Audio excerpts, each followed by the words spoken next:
And the final noon game that's going to have some playoff relevancy, we got James Madison, who's 7-1, traveling to Marshall, who's 4-4. James Madison favored by 13.5 points on ESPN2. Alonzo Barnett III has gone 123 at 199, thrown for 1,516 yards, 13 touchdowns, 3 interceptions for the Dukes.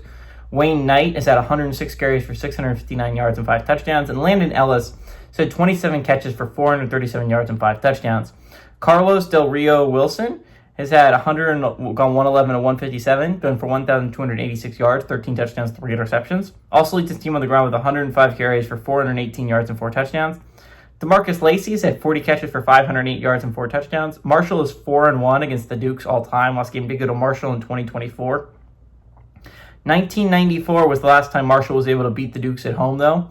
Marshall is 2-0 in one-possession football games against the Duke, and Bob Chesney, the head coach of the Dukes, is 0-1 against the Thundering Herd. Massive game when we're talking about James Madison. Probably the second hardest game they have left on the schedule. Obviously, the hardest is going to be going on the road to Coastal Carolina, the team's major threat in the Sun Belt. Outside of themselves, they're probably the second best team in the Sun Belt. So it'll be really interesting. This is a big game for the Dukes. Again, the Dukes, to me, is the 12th seed in the college football playoffs. This is the team that should be representing the group of 6. Their only loss is on the road to Louisville. And again, while they do not have this win that a lot of other teams have, they also don't have a detrimental loss. Like, again, we're comparing teams like USF and Memphis and San Diego State, right? Because they have, in Tulane, out-of-conference wins, right? But they also have bad in-conference losses, right? Memphis lost a really bad one on the road to UAB.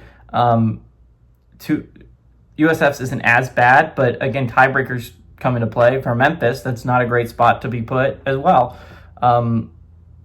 Again, Tulane lost a bad one on the road against UTSA. San Diego State has lost a rough one that has aged very poorly against Washington State. James Madison doesn't have that. The Dukes have a very solid resume, and I think if the season ended today, this should be the 12th seed in the college football playoffs. I think that if they win out, they will be. Again, I think this is going to be a really hard team to deny if they're 12-1. Their only loss is on the road, and not an absolutely horrible blowout loss against a really good Louisville team, a Louisville team that could be in the college football playoffs as well.